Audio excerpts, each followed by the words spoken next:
মানুষকে ঠকায়েন না।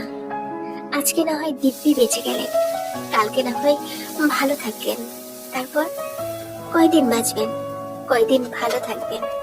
কিছু জিনিসের হিসাব দুনিয়াতেই মিলিয়ে দেয়া হয়, আর না হলে পরকাল তো আছেই। আপনি বিশ্বাস করেন আর না করেন, হিসেব মিলাই দেওয়া হবে। কাউকে 10 টাকায় ঠকিয়ে বাসায় এসে ঘুম দিলেন, ভুলেও গেলেন সব। বছর 5 পরে এমন এক কঠিন অসুখ হবে, 10 লাখেও সারবে না। কারো সাথে প্রতারণা করে তাকে তীব্র কষ্ট দিয়ে হাসতে হাসতে চলে গেলেন। যে কষ্ট পেল সে ঠিকই একদিন ভালো থাকবে, কারণ সে আপনার মতো অমানুষের হাত থেকে বেঁচে গেছে। কিন্তু আপনি ভালো থাকবেন না, আপনি ভালো থাকার ভান করবেন। তারপর যেদিন হিসাব মিলাই দেওয়া হবে, ওই দিন টের পাবেন অন্যায় করে কেউ পার পায় না, কেউ না। অনেক বড় বড় ক্ষমতাধর আর বিত্তশালীরাও অন্যায় করে পার পায় নাই। আপনি কোথায় পালাবেন, কোথায় লুকাবেন?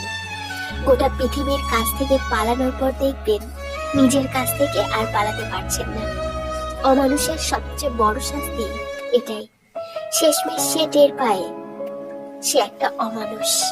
শেষমেশ তার ঠাঁই হয় তারই নিজস্ব নরকে।